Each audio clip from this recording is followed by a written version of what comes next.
Reaksyon ng mga tita ni Bimbi sa relasyon ng Maybe. Bimbi at Raisa, nakakatuwa.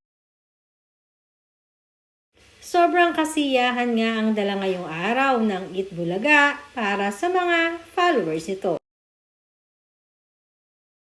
At today din ay napakaraming netizens ang talaga namang natuwa at kinilig dahil nasa studio ngayon si Raisa May kasama ang kanyang better half na si Bimbi.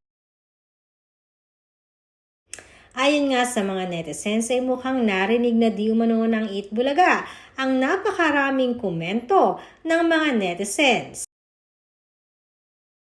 Ito ay dahil na rin kahapon nga ay maghiwalay sina Bimbi at Raisa dahil si Bimbi ay nasa studio at si Raisa naman ay kasama ng sugod bahay ga. Kasi nga naman, bakit nga naman ililipat pa si Raisa? Ganong isa naman talaga ito sa pinakakaabangan at pinapanood ng libo-libong followers ng Eat Bulaga. Samantalang sa isang post naman ni Chris Aquino ay napukaw ang damdamin ng mga netizens.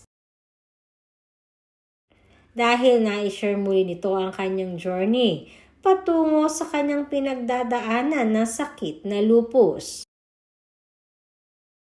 At kung paano niya ito nilalabanan o dinadaanan araw-araw.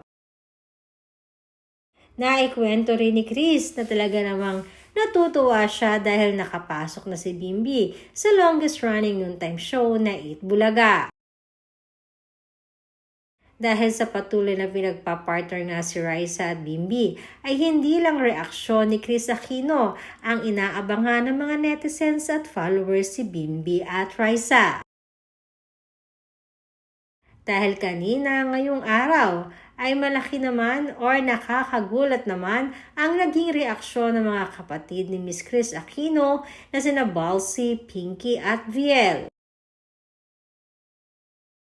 Sinasabi nga kasi isa sa mga kapatid ni Chris Aquino na si Balsi ay aminado di umano siya na isa talaga siya sa sumusubaybay sa love team ni Bimbi at Raisa.